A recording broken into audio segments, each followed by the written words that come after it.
c'est une réussite totale puisque les sites en question ont eu lieu dans les différentes wilayas du pays. Plus que ça, ils ont eu lieu au niveau de l'immigration, notamment en France, en Allemagne et au Canada. Ce qui est important aussi, c'est que c'est la première fois en Algérie que des forces politiques algériennes organisent le même jour et à travers toutes les wilayas du pays des actions de cette envergure.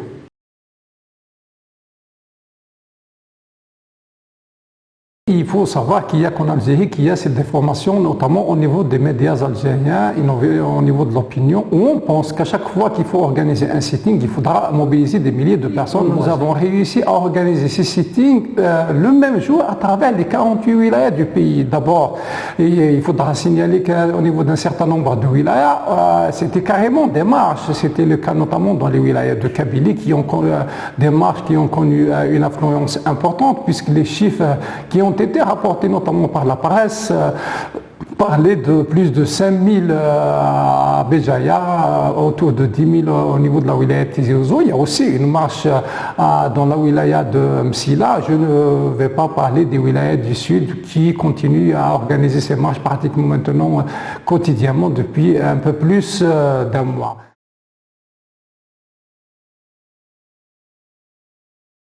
Partout dans le monde, quand un acteur politique annonce une action, les médias doivent relayer cette information. Cette information n'a pas été relayée. Je vous signale que les chaînes de télévision publiques ont boycotté et l'annonce et l'activité en elle-même. Je n'ai pas vu d'image hier sur les chaînes de télévision publiques. Ce n'est pas normal. Le pouvoir algérien a privatisé les chaînes de télévision et les chaînes de radio.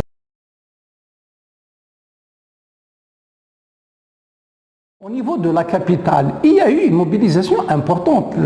Cette mobilisation, on n'a pas réussi à la voir à travers des images. La raison, elle est très simple. Vous avez vu comment les autorités ont mobilisé autour de 40 000 entre policiers et gendarmes.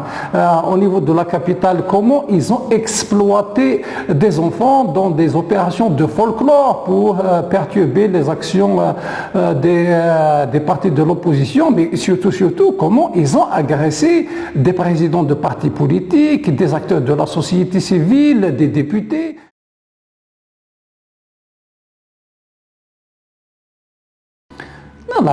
Les actions de rue s'imposent à tout acteur politique de l'opposition dans ce genre de conjoncture. Nous sommes face à un système politique fermé, nous sommes dans un pays où les conditions de l'exercice politique n'existent pas. Vous avez vu comment nous avons été empêchés il y a moins d'une semaine d'organiser une petite conférence dans une salle de 100 personnes.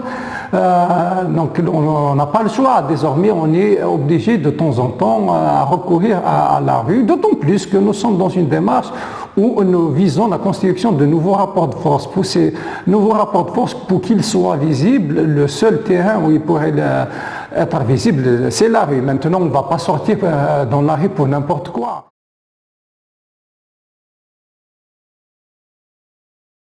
Nous avons décidé lors de la dernière réunion de l'instance qu'il fallait prendre un peu plus de temps dans nos réunions pour débattre de toutes les questions essentielles qui se posent à nous. Nous avons jugé qu'on ne peut pas traiter de toutes ces questions en l'espace de 5 heures ou de 6 heures.